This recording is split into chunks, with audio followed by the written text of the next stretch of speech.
Today we're going to talk about something really exciting. Are you ready? We're going to talk about how to actually look like you've lost a bunch of weight and you look amazing even if the number on the scale says otherwise. So before I share some tips with you on how to actually make this happen, I want to encourage you to either get rid of the scale if that is keeping you stuck in this mindless yo-yo back and forth of this isn't working and I'm going to try something new every time you get on the scale. For me, in order to achieve the results that I was after, I actually needed to get rid of the scale, because the scale, what it does is it shows us the fluctuations in so many areas, and a lot of the time it's water retention, hormones are adjusting, or we ate too much salt one day, or whatever. Like, there's so many reasons why the scale might show up. But real lasting change that actually looks good on you is your body composition. Like how much fat you have and how much body, lean muscle tissue you have on your body. Not really just about the scale weight. So when you're looking to achieve that lean, physique, toned look that everybody talks about, everybody is aiming for, it's less about the scale. The scale sooner or later definitely will move in that direction that you want it to. But honestly, guys, like I initially lost 30 pounds when I first lost my weight. And I didn't look like I wanted to look. Like I was just a skinnier version of me. And I was like, yeah, but I don't really like I have no definition. I don't want to, go to the beach and wear shorts. Like I don't look like I would have imagined I looked, even though I lost 30 pounds. And so that's when I started to research what this was. And that's when I first began my strength training, weight training lifestyle. And this is when women didn't lift in the gym. Like when you went to the gym, you saw the women in the group X room, the women on the cardio side of the gym, and all the men in the weight room. Like this is a long time ago, okay? And then sooner, like as the years have gone by, you see more and more women, and now you see quite a bit. But there's something about like those of us that are 40 and above. There's so many of us that are still struggling with this concept of I don't want to lift too heavy because I don't want to look bulky. For me, I got to the mindset of if I can lift weights and gain muscle, I then look like I've lost weight and I look like I have the physique that I want to. And honestly, that's the secret, guys. The secret is that we need to add more definition, more muscle tone, and stop worrying about the scale, because the scale just means we've lost some weight. And a lot of the times when we're under eating and we're overexerting ourselves, we're losing that lean muscle tissue, which is super expensive to our health now that we're over 40. So what I want to share with you today is how to look, sorry, my chairs are making noise, how to look like you've actually lost weight, whether or not the scale says that. Are you excited about this topic? Because for me, again, I lost that 30 pounds. I didn't look anything like I wanted to look. Then I started to train. My weight went almost, it did go up to a certain extent, and then it stayed there. But my body shape changed. I kept dropping body fat, and I kept building muscle, and my body shape completely changed, transformed. And I was like, but the number is not different. Like it didn't matter how often I weighed myself on the scale, because that didn't show me the changes that I was seeing drastically in the photos, in the measurements, and in my body fat. Like those are the areas you want to look at. So before I get into the topic on how you can actually achieve these results, look at the fact that if you are right now, your brain is triggered by that number, because we've all been brainwashed with this. That's the way we have success, and it's not true. So if you're triggered by that and it's creating confusion and overwhelm and bad moods, right? And you feel like annoyed because you're like working so hard, but the scale doesn't say anything better. In fact, it goes up and you're like annoyed. I'm going to suggest that you just don't weigh yourself for a good month and do these strategies that I'm going to share with you, and don't weigh yourself. But the magic is take your before photos and then take your measurements. So I'm gonna share with you what to do, how to do this, and try it for 30 days. Now 30 days is not a long time, but it is enough to actually start to trust that, maybe there's something to this non-weighing myself and looking at these other areas of change. So number one, you want to take your pictures. Now, how do you do this? Well, we all know how to take a picture, right? But I want you to stand in front. You don't have to share this with anybody. Just you, okay? This is just for you and you alone to see the difference, because this is where we're going to start to change how we believe the scale is more important. It's not. So you want to stand facing the camera. You know, you can just prop your camera up somewhere. Take a photo of yourself head to toe, but wear form-fitting clothes. I've had so many times women are like, I'm just wear like a baggy t-shirt and baggy shorts, and you can't see the definition changes. So again, you can wear like a sports bra and like some tighter shorts or leggings. Okay, that'll show your changes. Maybe you just wear a bathing suit. Maybe you're a bra and your underwear. Again, if you're not going to show anybody, it's okay. Like just for you. So you take it straight on, and then you stand to the side, arms out in front of you, and head to toe, like just look away from the camera, okay, head to toe, because you're going to see the side of the body, and then you turn back, okay, and you're facing your back to the mirror. A couple things if you want to flex your arms, or just arms at your side, like whatever you feel comfortable with. It doesn't matter. I mean, you're going to see the changes, so it doesn't matter if you're flexing or not. But take your photos, and you take them every month, okay, and then take your measurements. Now the measurements I'm going to share with you where to take, because a lot of times it's overwhelming. It's like, well, I've seen all these measurement charts, and it's like, wait, measure my forehead and my neck and my shoulders and my armpits, and like it's confusing. And yeah, I'm being silly, but you don't have to measure everywhere to see the changes. I'm going to show you 4 places to measure yourself, and do it every single month. When you have loss of inches here, guys, that's massive, because that's the body fat. That's the body starting to change the composition, okay? And that's not water weight, like the scale will show you, okay? This is like real change. And the pictures, if you're eating right, like I'm going to share with you today what to do in terms of that, and you're exercising, actually building up muscle, and then moving more to burn off anything extra, you're going to see amazing changes in those photos within the first month. I mean, it's really exciting, and hopefully that gives you that motivation and that inspiration to say, gosh, maybe I don't want to weigh myself for another month, and I'm going to continue on with this practice, and this will change everything. This changed everything for me. Okay, this is so exciting to me, because I don't care about the scale. I laugh at the scale. My numbers go like this too, guys. Like I go up and down, and it's funny to me, because I'm like, oh, look at that, we're up again. Do you ever wonder what is creating that up? I don't care, because I am focusing on the areas that I know is creating change, and the long-term effects are what matters. So where you take your measurements, again, you're going to take your pictures front, side, back view. Now your measurements, again, 4 areas. You're going to take it around your neck. So the middle of your neck, guys, just take it around the middle of your neck. Write that number down. Trust me, even if you don't have a lot of weight to lose, I've had clients that are like, oh my gosh, like I lost weight in my neck, and this is weird because I don't have a lot of weight to lose. I just want to like tighten up and change my body shape. But you notice whenever you lose weight, what do people say about your face?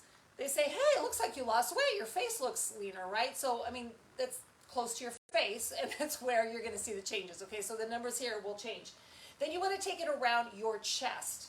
And around the chest, I would say, ladies, just the widest part of your chest. There's no magic area, but from you know, you'll hear people say under your armpits and around like the top of the chest. There's no better. I like to say this, if you're doing this for yourself and you've not been doing it normally, is because you're going to get the same area every time. Like the widest part of your chest is one place. Okay, so you're going to be able to know that, where that is every single time that you take your measurements. So middle of the middle of the neck, widest part of your chest. Now your waistline. Your waistline, just to keep it simple, everybody's like, but wait a minute, I have like my narrow waistline, like where it goes in a little bit, or a little bit more if it does, or I have the belly button level. I'm going to tell you, just like I told you for the chest, do the belly button level, because that, again, it's not, you're not going to be guessing. You're not going to be doing like up here and then down there and you know, all these different areas. Belly button level all the way around is accurate, consistent, and you'll see the changes there. And last but not least is your hips. Now with your hips, you stand with your feet together. Just stand in front of the mirror. Get somebody to help you out if you have somebody to help you. Feet together, like you have one, you're a mermaid, okay? Legs together, feet together, standing in front of that mirror, and wrap the band, the measuring tape, around the widest part of the hips. Remember, widest part of the chest, widest part of the hips, belly button, and middle of the neck, right? That's all you need. Just these 4 areas.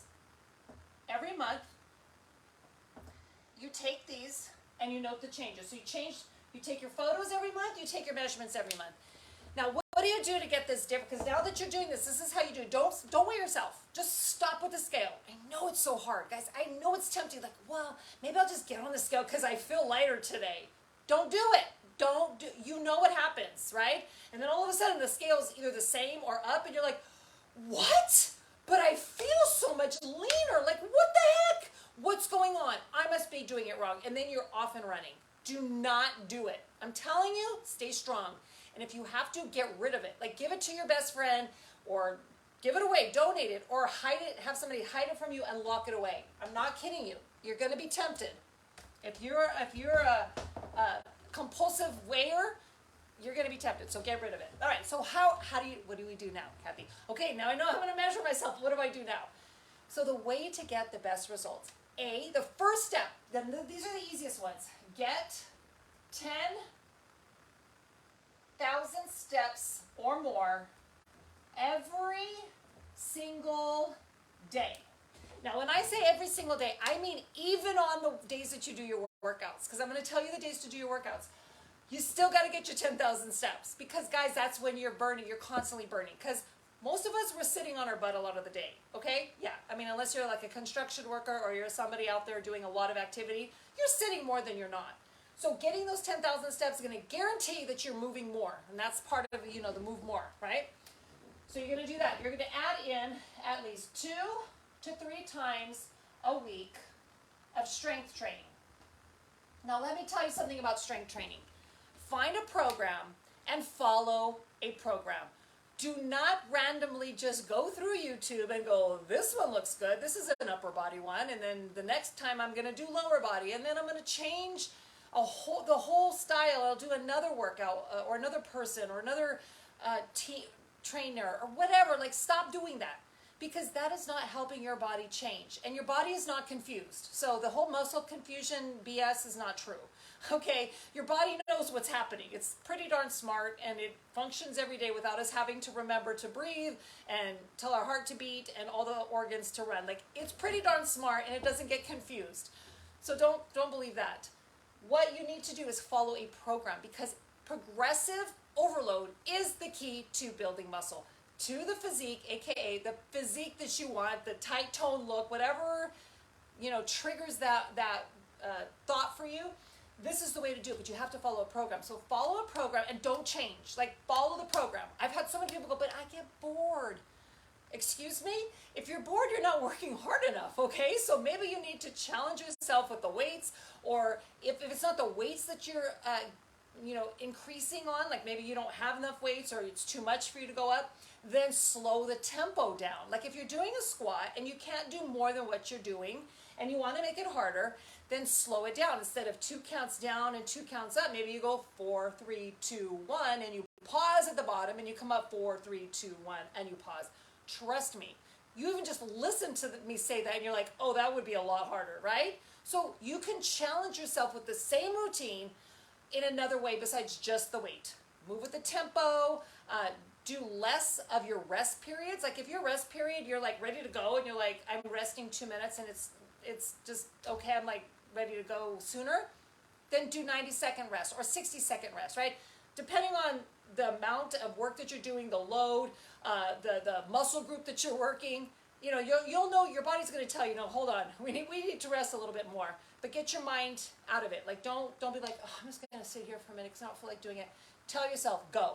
Like, honestly, I tell myself, go, Kathy, get up, stop being a baby. I call myself a baby when I'm sitting around and complaining about getting onto the next set. So if you're bored, then your workout is not challenging enough. Like, you shouldn't be bored, okay? And maybe another way to progress, again, I talked about weights are a way to progress, because, again, you want to get stronger. Weights, tempo, and then, what was I going to say? Timing of the rest periods are shorter. Or adding more sets. So maybe you're doing like 2 sets when you're first starting, and then you're like, this is easy, add a 3rd set. Maybe you're like, this is easy, add a 4th set. Okay, don't kill yourself. Like, you want to progressive is the word. But the goal is, you know, you want to be working on a specific program that is building you up. These are built and they're created to challenge you in the way to create the muscle. And so don't just be random about it. Follow a program, okay? They come like 60 to 90 days is really the best periodization. So focus on something that's 60 to 90 days and follow it, right? Don't get lazy. Don't get, you know, thinking I'm bored, I'm going to change up something else. Follow it. Don't add extra things in the meantime either. Do this, get your 10,000 steps, do this, and if you want a little bit more, then I'm going to encourage you to add 1 to 3 times a week of HIIT training. And when I say HIIT training, it's called high intensity interval training. High being the key word here, which means it is not easy to do. So if you're truly doing HIIT, you're not going to like it. It's going to be super taxing on your body. So again, you don't have to jump. You can modify it, but it should be hard. Like, it should be really challenging. You're breathing, your body's burning, like good things are happening. But in that case, look at just doing at the very minimum, maybe like 10 to 15 minutes, no more than 30 minutes at a time. And you might not even be able to get to that. Like, I would say 20 minutes is the magic number here, but just play around with this range. If you're doing more than 30 minutes, you're not truly hitting it because it's not enough of a challenge. You're like, you know, you have to, like being bored. If you're bored, that means you're not challenging workouts. And if you do more than 30 minutes of HIIT, are you really doing HIIT? Or is it just cardio with, you know, a little intensity? Okay, so these are the things you're going to do for movement. Now, food. Ladies, we need more protein. I can't even tell you, every time I have a new client come on, our main concern is, can't get that much protein. That's a lot of protein. So I'm going to give you some tips today so that you're not confused and you're not thinking I can't do this, because you can. And it just takes some time and practice. But number one is you want to focus on prioritizing your protein. Okay? Obviously, we're going to have our carbohydrates. I'll talk to you about that. And we have our healthy fats. Now, these are the macronutrients. And if you don't like to count calories, that's okay. I do have a portion plate system, and I know it's in one of the other live videos I did earlier this past month or the previous month. If you want that, you want to just do it by plates, like how to measure the portions on your plate, let me know and I'll send you that video, or I'll log it. I'll link it below if you guys want it, but you have to let me know because you have to remind me. I forget things. But protein, guys. So dependent, like, we want to build muscle, right? Again, we want to change the physique. We don't want to just lose a bunch of water and muscle mass and just look like a skinnier version of us with no definition. So we want to create definition, which means we need to follow this recipe. We also need to get the fuel, okay? So if you're not eating enough calories, you're not going to be able to build the muscle. I know that you can fluctuate a little bit when you're a newer training, a newer strength trainer. I don't know how to say that. You'll have better results in the beginning, but then your body gets better at it, and you adapt to it. So what I want you to really focus on is how am I progressing, okay, and then how am I feeding myself. These two things, plus I told you the pictures and the measurements, changes everything. Changes everything. No more worrying about my diet. No more worrying about how many calories did I eat today, and did I overeat, and I'm gonna have a binge. All of that's not helpful. Like, this is where it's at. So protein, aim to get, where'd my lid go? Aim to get 1 gram of protein per body weight. So if you are 150 pounds, for example, you're going to get, what's times 1 times 150? You're going to get 150 grams of protein per day. And I know what you're saying. You're saying, why is Kathy looking for her lid? Okay, you're saying, oh my gosh. And if you're not saying that, you don't even know how many that is, because it's not a little, okay? And you're probably not getting that if you've never measured before. It's also not a lot once you get used to it, okay? So, and I'm not saying to start right now, like get it all today, because that might be too much to start if you're not even getting near that. But what I'm going to suggest is that you start, like, so for example, this is for a 150-pound person, this is 1 gram of protein per weight. If you want to drop it, you could drop it to, say, 0.8 grams per body weight. So at the very least, start with 120 grams. And this is just an example for 150 pounds. Like, you can do your own numbers. So 0.8 or 1 gram per body weight. You want to get in that range. And you don't want to go below that, guys. The protein is everything for muscle building, muscle recovery, and it's just for our body. We need the protein. Now, the other part about getting enough protein is you're not going to be hungry. Like between meals, you're going to be like, I'm actually not hungry. I don't believe this. I don't want to snack anything. And if you're getting enough protein, you're going to really enjoy that part, especially if you're getting enough of the healthy fats and then the carbohydrates, because the carbohydrates is our quick energy. So you want to bring that around the higher activity times of your day, around your workout, before and after. Also helps with recovery. And then we need the fats. We need the fats for, just being healthy. It doesn't make us fat. So you got to start with the protein, and then the carbs and the fats can fit in the gaps. I'm not going to go through that right now because it's just there's so many ratios to talk about. But I'd like you just to start with this, and then you can bridge in the gaps with your carbohydrates and your fats. If you have any specific questions, send me questions. This is just there's too much to go into depth on this. So I'm going to stop here. I'm going to share with you how to get the protein in, because this is the number one thing that most women say, oh my gosh, how am I going to get that in, Kathy? That is just way too hard. Okay, so what I'm going to share with you is just a visual or the mindset of how, okay, if I get, say, 5 to 6 meals a day, right? So say it's 6 meals a day. So, and I break it up, say I'm having 30 grams per meal or per snack 6 times a day, that's 180. That's a lot. So then maybe I just go down to 20 grams, that's 120. So this would be my minimum. So now I've got my minimum. If I get 20 grams minimally 6 times a day, I've hit my 120. All right, and if I get the 25, let's pretend I know math. 6 times 5 is 30, right? 12, 13, 14, 15. Magic. Magic. So all we need is 20 to 25. So you'll do your own numbers. So all we need is 20. I'm going to erase this part because we're going to talk about protein today. All you need is 20 to 25 grams 6 times a day to equals 120 or 150. You got it? Like it's not hard. So now how do I break this up? Okay, well I'm going to fix my 5, that's ugly. How do I make this work in my day-to-day life, okay? And if you don't want to have 6 meals a day and you want to cut that, say, to 4, well, then you're going to divide 4 into 120 or 4 into 150, and then that's how many grams of protein you have per meal. So let me show you how easy it is. So in 3 ounces of chicken breast, there's 26 grams. And that 3 ounces is not a lot. All right, that's 26 grams, yeah. 26 grams. Bam. Bam. That's it. That's all you need for one meal. And if you want to increase this, because 3 ounces to me is like really super tiny. I do not eat 3 ounces. So if I'm going to do like 6 ounces. Yeah, I do. I really do. Okay, guys, I'm not kidding. So now, look, I got 52 grams of protein. That's only in my chicken. Like if I have, your vegetables, the vegetables have minimal protein, your carbohydrates, your fats, like you're going to have protein either very minimally, but it's going to be in other foods that you add to the meal, right? So I got that. So all I really have to do is be intentional about planning my meals. So what else? Okay, so I just shared 3 ounces chicken breast is 26, 3 ounces of lean ground beef.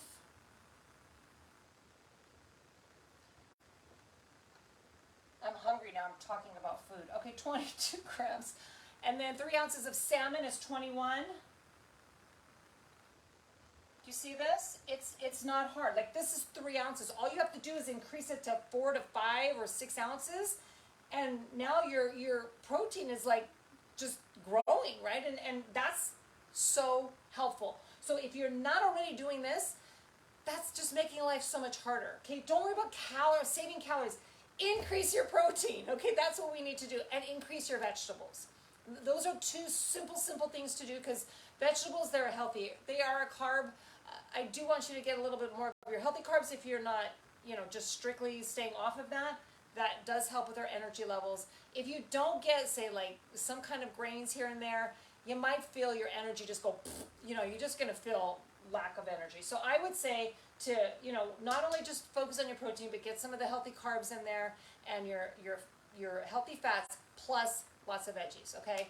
What else? Let's see, low-fat cottage cheese, 1 cup is 28 grams. Okay, so I want you to think about, okay, what can I do? Any kind of meal. Even a cup of lentils is 9 grams. Half a cup of cooked lentils. So if you're not going to eat meat, you can have some fun with, okay, how can I add, this is 9 grams, so maybe I have a cup of cooked lentils, I have 18 grams, and then I add some vegetables and all there, like broccoli and things like that has some protein in it. It's kind of fun, right? You could play around with that. And I don't mean for you to always have to add up all the protein, because over time you're going to learn, like, okay, this is how much food I need, this is how much protein I need, this is how I should feel, this is how it should look, and then I know that I'm getting enough of the protein. And every now and then you could go back and assess. 2 large eggs equals 12 grams, okay? You could do egg whites too, it'll cut out the cholesterol, but the egg white is where all your protein is. So, I mean, the yolk is where the flavor is at, but the egg white is the protein. So if you want to increase this, you have 2 large eggs, and then you add some, maybe do scrambled egg, and you do some egg white in there. Then now your protein just went up, okay? Because it's gonna go up. Peanut butter, things like nut butter, it's more fat. I call that more of a healthy fat, but some people think of it as a protein. It does have protein, but 2 tablespoons of peanut butter has just 8 grams of protein, which also has a lot of fat. So I'd watch the fat and the calories in that, because it's not going to help you in the long run. You want to fill your calories, so don't get underneath, don't like go low on calories, like get in the calories that you need to build muscle, but fill it with what you need and start with the protein. Like, aim for this. So I gave you guys like the system for your workout and your movement. Now start with your protein and your vegetables. Just start tracking those and counting those. I guarantee you, just doing that, you're going to feel more satisfied. You're going to start having just better results. Your workouts are going to be better, right? You're going to feel the strength happening, the progressions happening. So go and research, like, what are your favorite protein foods, whether they're, meat or vegetarian, it doesn't matter. Like, what do you tend to choose? And an easy fit, and this is what I tell everybody, like, if you are short on your protein, you're like, I can't eat another meal of protein, like, I have them all and I'm done. Go and get a protein powder. Find one that is minimally, like, has not too many ingredients in it, and just read what's in it, so it's not a bunch of crap and fillers and a waste of your money and, good nutrition. Go find a protein powder and get that in once a day. Like, that's going to be like, what, 20 to 30 grams of protein for the shake. And you just make a shake. It's easy to get in. It's a quick source. Now, don't think that protein, now this is the one thing I want to leave off before I'm done with today. We'll talk more about, this type of topic throughout the week. But a lot of people think, oh, I want to build muscle, or I want to get fit, so I have to buy protein powder.